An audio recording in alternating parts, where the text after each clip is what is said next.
ஆனா reusable cotton napkin பெண்ணுக்கும் நல்லது, மண்ணுக்கும் நல்லது. வணக்கம். புதுச்சேரி சிறுமியோட கொலை வழக்குங்கிறது நமக்கெல்லாம் ஜீர்ணிக்கவே முடியாத ஒரு சாதாரண வழக்காக தான் இருக்குது. ஏன்னா நம்மளை பொறுத்த வரைக்கும் இந்த மாதிரி வழக்குகள்லாம் இன்றைக்கி நமக்கு வலிக்கும், நாளைக்கு அது மறந்தே போயிடுவோம். நமக்கெல்லாம் இந்த செய்திங்கிறது 2 நாளுக்கான செய்தி தாங்க. ஆனால் அவங்க குடும்பத்துக்கு இது ஒரு வருஷத்துக்கான துக்கம். ஸ்ரீமதியெல்லாம் நம்ம மறந்து 2 வருஷம் ஆச்சு இல்லைங்க. நம்மன்னு சொல்கிறத விட இந்த குற்றங்களுக்கெல்லாம் முதல் குற்றவாளியே நானே என்ன சொல்லிக்கிறேன். ஏன்னா நம்மளை பொறுத்த வரைக்கும் இப்படி ஒரு சம்பவம் நடந்துச்சு, அதுக்காக கோவப்பட்டோம், ஆத்திரப்பட்டோம், அதோடு அப்படியே முடிஞ்சு போயிடுச்சு. அந்த அந்த பொண்ணோட வீட்டை சுற்றி இருக்கிற பொதுமக்கள் எல்லாரும் சாலை மறியல் பண்ணாங்க. ஆனால் அந்த பகுதிக்கு பக்கத்து பகுதி மக்களுக்கு கூட இந்த செய்தி ஒரு பெரிய செய்தியாக போயிருக்காது.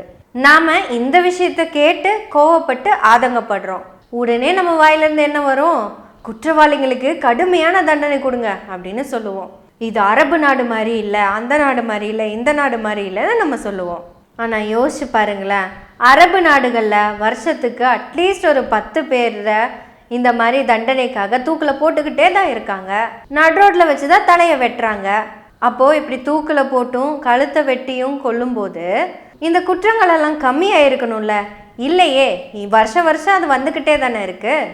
நான் இப்போ சொல்கிறது சரியாக இருக்குமா தவறாக இருக்குமான்னுலாம் தெரியல. ஆனால் எனக்கு தெரிஞ்ச வரைக்கும் அந்த குற்றவாளிகளில் இன்னும் ஒரு 2 நாளில் என்கவுண்டர் பண்ணிடுவாங்க. அது பண்ணிட்டாங்கன்னா நம்மளும் நரகாசூரன் செத்துட்டாங்க அப்படின்னு சொல்லி பட்டாசு வெடிச்சு கொண்டாடத்தான் போகிறோம். இன்னைக்கு வரைக்கும் நமக்கு முதல்ல நரகாசூரன்னா யார், எதுக்காக அவங்களுக்கு பட்டாசு வெடிக்கிறோம் இப்படிங்கிற விஷயமே தெரியல. ஒரு கடுமையான குற்றங்களை செய்கிறவங்க நரகாசூரன் அப்படின்னு நம்ம வச்சுக்கிட்டோன்னா முதல்ல குஜராத்தில் இருக்கிறவங்கள தானே அதை பண்ணியிருந்துருக்கணும். அதாங்க பில்கிஸ் பானுவோட வழக்கில் இருக்க அந்த 14 பேர்த்த ஏன் அன்னைக்கே என்கவுண்டர் பண்ணல? அந்த நரகாசுரன்களை நம்ம சட்டம் ஒன்றுமே பண்ணாதுல்ல. இதில் குற்றவாளிகளை அவன் இவன்னு பிரிக்கிறோன்னு என் மேலே சங்கடப்படாதீங்க. நிர்பயா வழக்கில் குற்றவாளிகளை தூக்கில் போட்டே ஆகணும்னு ஆதங்கப்பட்டு இருந்த இந்திய மக்கள் தான் ஆசிஃபா கேஸில் இருக்க குற்றவாளிகளை தூக்கில் போடுங்கன்னு ஒரு வார்த்தை கூட பேசவே இல்லை. சொன்னால் கேவலம், இருந்தாலும் அதுதான் நடந்துச்சு. அந்த குற்றவாளிகளை கைது செய்யக்கூடாதுன்னு தேசிய கொடியோட ரோட்டில் நடந்து போன ஆட்கள் தான் நம்ம இந்தியர்கள். இங்கே சின்ன பொண்ணு பெரிய பாட்டி அப்படிங்கிற இடத்துல எல்லாம் எந்த கேள்வியுமே இருக்க போகிறது இல்லைங்க.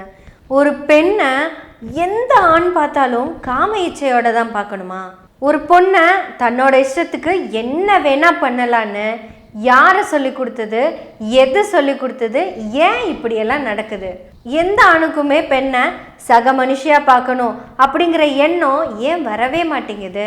சிங்கத்தை எடுத்துக்கிட்டிங்கன்னா 2 சிங்கங்கள் ஒன்று, அது பெண்ணோ ஆணோ 2 சிங்கங்கள் ஒன்று, 2 சிங்கம் ஒன்று, 2 புலி ஒன்று, 2 மான் ஒன்று, 2 குரங்கு கூட ஒன்று தாங்க. ஆனால் மனுஷனில் மட்டும்தான் 6 வகையாக இருக்குது. அதில் நடுவில் இருக்க 2 3 பரவாயில்ல தூக்கிட்டாங்க. ஆனால் இன்னைக்கு வரைக்கும் அந்த 1 4 5 6 அப்படியே தான் இருக்குது. அதாவது பிராமணன் சூத்திரன், பிராமணன் டாப்பு, பிராமணன் டாப்பு தான் ஒத்துக்கிறவன்லாம் சூத்திரன், எனக்கு மேலே எவனும் இல்லைடா எல்லாரும் சமம் அப்படின்னு சொல்கிறவங்கெல்லாம் பஞ்சமர்கள். நான் 3வது கேட்டகரியிலே இருந்துட்டு போகிறேன். ஆனால் நான் அதிகாரம் செலுத்துறதுக்கு இன்னொரு கேட்டகரி வேணும்ல. அதுதான் நம்ம இந்திய சமூகத்தில் இருக்கிற பெண்கள். இங்கே பிராமணனாக இருந்தாலும் சூத்திரனாக இருந்தாலும் பஞ்சமனாக இருந்தாலும் இவன் எல்லாத்துக்கும் கீழே தான் பெண்கள். அதனால இந்த பெண்களை என்ன வேணால் பண்ணலாம், இவங்க கிட்ட கேள்வியே கேட்க வேணாம் அப்படிங்கிற விஷயத்த இந்த ஆண்களுக்கு ஏதோ ஒரு தத்துவம் ஸ்ட்ராங்காக சொல்லி கொடுத்துருக்கு. தனக்கு கீழே ஒன்று இருக்குது அப்படின்னு இந்த ஆண் சமூகம் பயங்கர சந்தோஷத்தில் ஆடிட்டுருக்கு. இந்த சந்தோஷத்தில் இருக்கிறவங்கிட்ட போய் ஜெண்டர் ஈக்குவாலிட்டியை பற்றி பேசினா ஏற்றுக்குவா போகிறாங்க? கிட்டத்தட்ட இந்த பாண்டிச்சேரி சிறுமி காணாமல் போன டைமில் தான் ஜார்க்கண்டில் வெளிநாட்டில் இருந்து வந்த ஒரு பெண்ணை கேங் ரேப் பண்ணியிருந்தாங்க.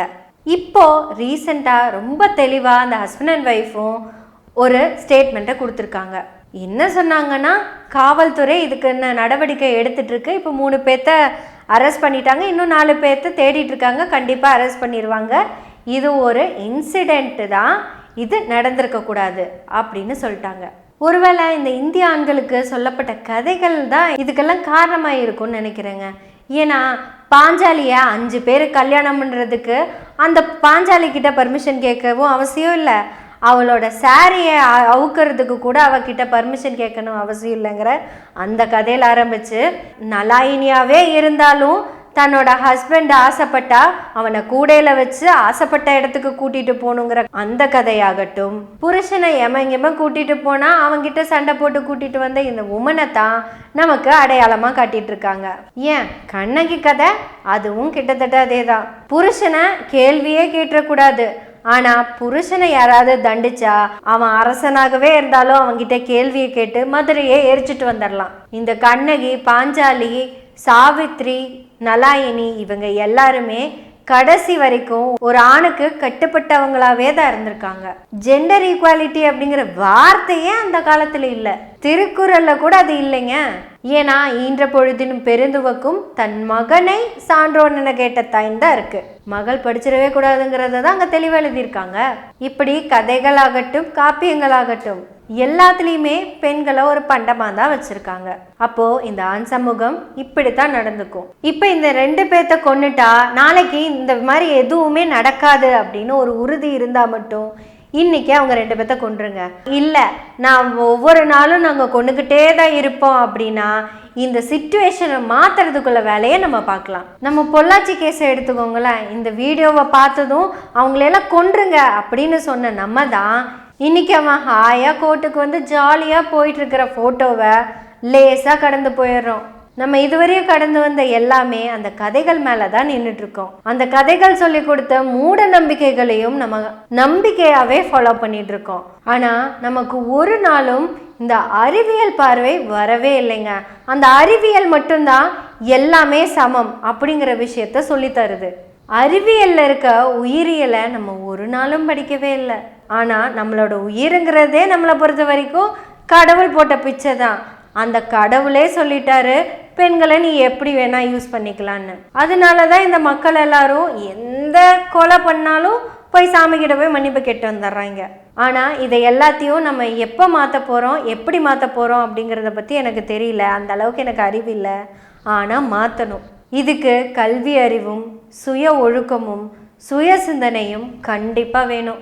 எவனோ எப்போவோ சொன்ன கதையை இப்போ வரைக்கும் மண்டைக்குள்ளேயே வச்சுட்டு சுற்றிட்டு இருந்தா இந்த கதைகள் இப்படித்தான் நம்மளை கொண்டு போகும். கதைகளை மட்டும் இல்லைங்க, கதை மாந்தர்களையும் ஒழிக்கணும், கதாசிரியர்களையும் ஒழிக்கணும்.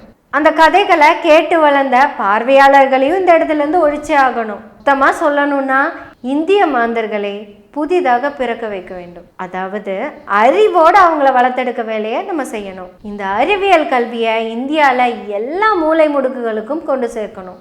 ஆணும் பெண்ணும் சமம்ங்கிறத சொல்லி கொடுக்கணும். ஒரு பெண்ணோட உடம்புங்கிறது அது உன்னோட உரிமை இல்லை, அவளோட உரிமை அப்படிங்கிறத நம்ம உறக்க சொல்லிக்கிட்டே இருக்கணும். இது எல்லாமே நம்ம எல்லாரும் சேர்ந்து தான் பண்ணணும். இப்போவாது ஸ்டார்ட் பண்ணலாம். நன்றி, வணக்கம்.